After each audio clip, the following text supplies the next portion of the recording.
नमस्कार दोस्तों, जिया डिफेंस में आपका स्वागत है। दोस्तों, नई मारक क्षमताओं के साथ Namica MK2 anti tank missile carrier का अनावरण किया गया। जी हां दोस्तों, भारत के स्वदेशी रूप से विकसित anti tank missile carrier Namica MK2 की पहली झलक ऑनलाइन सामने आई है। दोस्तों, अपने पूर्ववर्ती MK1 की तुलना में MK2 की मारक क्षमता और कार्य क्षमता में वृद्धि हुई है। दोस्तों, सबसे महत्वपूर्ण अंतर इसके आर्मामेंट में है। नामिका MK1 में 6 Nag anti tank guided missile ATGM थी, जबकि इसके विपरीत MK2 4 लॉन्चर कॉन्फ़िगरेशन का विकल्प चुनता है। मतलब इसमें 4 Nag anti tank guided missile ATGM लगाई गई है। इस कमी की भरपाई 30 मिलीमीटर की तोप की शुरुआत से की जाती है, जो नामिका MK2 को हल्के बख्तरबंद वाहनों और किलेबंदी के खिलाफ एक मजबूत जवाबी उपाय प्रदान करता है। दोस्तों, MK2 में जो 6 की जगह 4 Nag anti tank guided missile लगाई गई है, उसकी जगह पर जो जगह बची है 30 मिलीमीटर की ऑटो कैनन लगाई है, जिससे दोस्तों अलग अलग लक्ष्यों पर अलग अलग तरह से हमला किया जा सकता है। दोस्तों, आर्मामेंट में यह बदलाव नामिका की भूमिका में संभावित बदलाव को दर्शाता है। एक तोप का समावेश MK2 को युद्ध के मैदान पर व्यापक श्रेणी के लक्ष्यों पर हमला करने के लिए सुसज्जित करता है। मतलब दोस्तों, एक तो एंटी टैंक गाइडेड मिसाइल से हमला किया जा सकता है युद्ध के मैदान में, और एक दोस्तों 30 मिलीमीटर की ऑटो कैनन है, जिससे भी हमला किया जा सकता है। इस वजह से अधिक वर्सेटाइल मंच बन जाता है। ATGM लॉन्चर बने हुए हैं, यह सुनिश्चित करते हैं कि नामिका MK2 अपनी शक्तिशाली टैंक विरोधी क्षमताओं को बरकरार रखता है।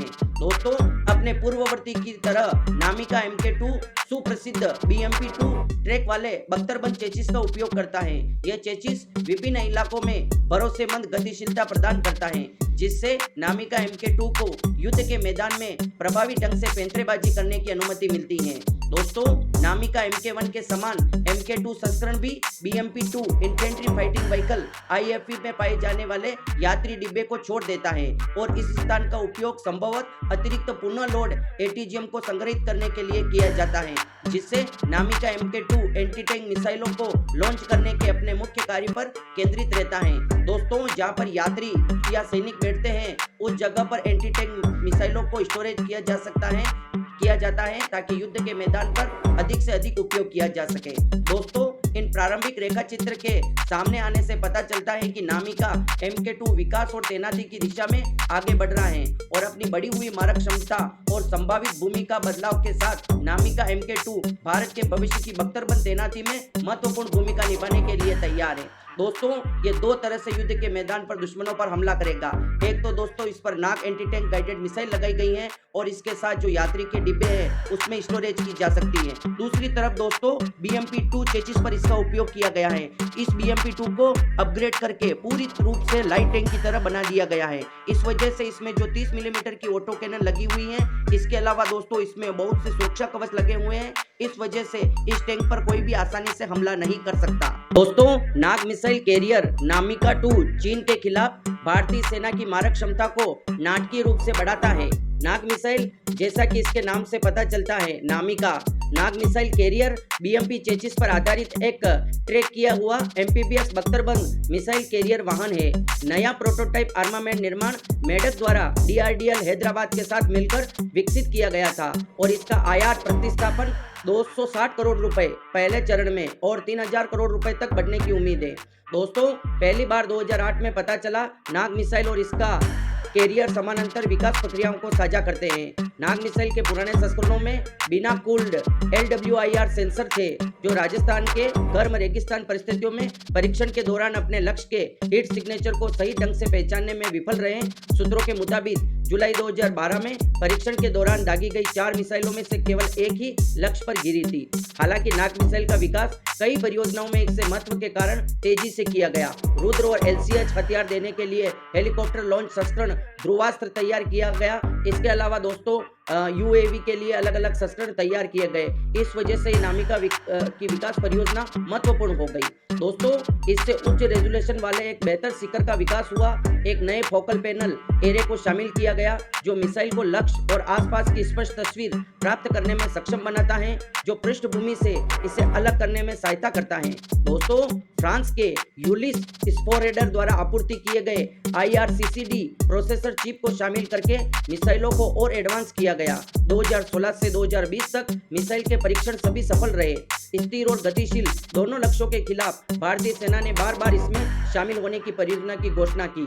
मतलब दोस्तों, एक तो स्थिर लक्ष्य होता है और एक ड्रोन यूएवी को उड़ा के देखा और फिर उस पर हमला किया गया और सभी परीक्षण सफल रहे। दोस्तों, अवर्गीकृत विशेषताओं के अनुसार नाग ATGM की उड़ान की गति 230 मीटर प्रति सेकंड है। यह 8 किलोग्राम टेंडेंट आकार के चार्ज वारहेड से लैस है।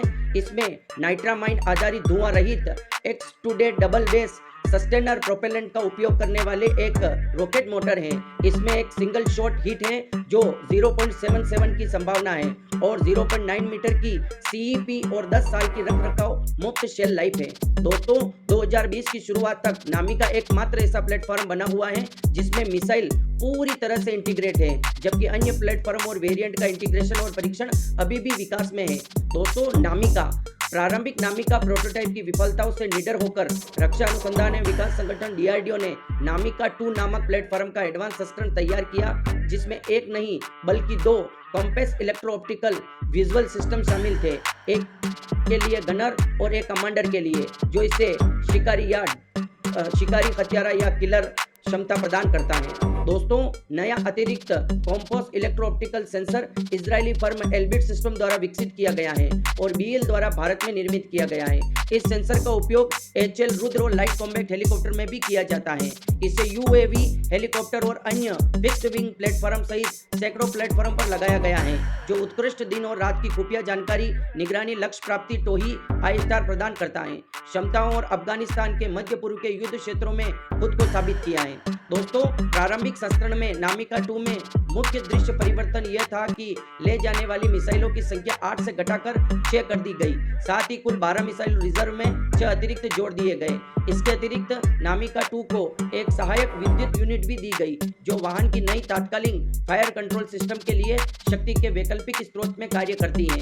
दोस्तों, ये वाहन को इंफ्रारेड सिग्नेचर को कम करने के लिए इंजन को बंद करने में सक्षम बनाता है, जबकि यह मिसाइल दागने में पूरी तरह से सक्षम है। रक्षात्मक और परीक्षण भूमिकाओं में सहायक है। वाहन NBC सुरक्षा सूट से सुसज्जित है, जो ऐसी स्थिति उत्पन्न होने पर अपने चालक दल को परमाणु, जैविक और रासायनिक खतरों से बचाता है।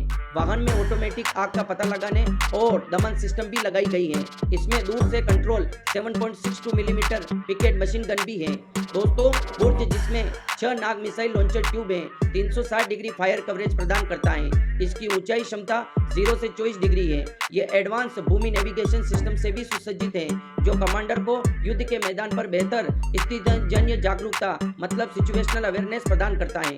रूसी डिजाइन किए गए BMP चेसिस पर आधारित नामिका 2 MPPS, जो समतल भूभाग पर 64 किलोमीटर प्रति घंटा और पानी में 60 किलोमीटर प्रति घंटा की अधिकतम गति तक चल सकता है, जिसमें यह नदियों या झीलों जैसी जल बाधाओं में प्रतिरक्षित हो जाता है।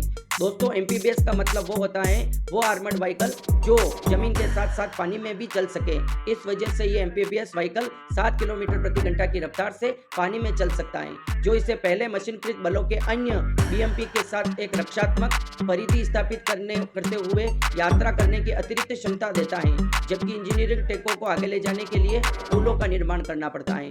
दोस्तों, BMP चेसिस का ज्यादा वजन नहीं है, इस वजह से इसको पुलों की जरूरत नहीं पड़ती है। ये छोटी मोटी झीलों या पानी से बाहर निकल जाता है। दोस्तों, नामिका वास्तव में भारतीय सेना के लिए महत्वपूर्ण शक्तिवर्धक है और इसके मशीनीकृत और बख्तरबंद संरचनाओं के लिए बहुत ही आवश्यक अतिरिक्त वाहन अपने दुश्मनों के खिलाफ एक प्रभावी निवारक हो सकता है। यह लगभग 15 टन का हल्का है, अत्यधिक गतिशीलता है और 4 किलोमीटर से अधिक दूरी पर लक्ष्य को नष्ट करने में सक्षम है। जो दोस्तों इसके ऊपर 30 मिलीमीटर की ऑटो कैनन लगती है, वो 4 किलोमीटर तक हमला कर सकती है। नामिका में सबसे पहले 8 मिसाइलें थी, फिर उसे घटाकर 6 कर दिया गया और अभी नामिका 2 में 4 मिसाइल ही रहने दी। पर दोस्तों, इसके अलावा 30 मिलीमीटर की ऑटो कैनन भी रहने दी। और दोस्तों, जो स्टेरस था उसमें कोई कमी नहीं है। पहले भी 12 मिसाइल ले जा सकते थे, अब भी 12 मिसाइल ले जा सकते हैं, क्योंकि जो हमारे सैनिक 8-9 की संख्या में बैठ सकते थे, उस जगह को स्टोरेज के रूप में काम में लिया गया है। एंटी टैंक मिसाइल को स्टोरेज किया गया है ताकि युद्ध के मैदान में जरूरत पड़ने पर इसका उपयोग किया जाए। और दोस्तों, इस BMP-2 इन्फेंट्री व्हीकल को पूर्ण रूप से लाइट टैंक की तरह सुरक्षित बना दिया गया है रशिया यूक्रेन का युद्ध देखते हुए। और भारत अपनी आवश्यकताओं के अनुसार इन्फेंट्री व्हीकल का भी निर्माण कर रहा है जो पूर्ण रूप से फ्यूचरिस्टिक होगा और 25 से 30 टन तक का लाइट टैंक का भी विकास कर रहा है जो भी पूर्ण रूप से फ्यूचरिस्टिक होगा और आत्मनिर्भर होगा। तो दोस्तों, आत्मनिर्भर अभियान के तहत जिस प्रकार से भारतीय सेना में नामिका 2 को शामिल किया गया है, तो आपको वीडियो कैसा लगा? वीडियो अच्छा लगा हो तो वीडियो को लाइक, कमेंट, शेयर और सब्सक्राइब करना ना भूलें और कमेंट बॉक्स में जय हिंद लिखकर हमारा मनोबल बढ़ाएं। जय हिंद दोस्तों।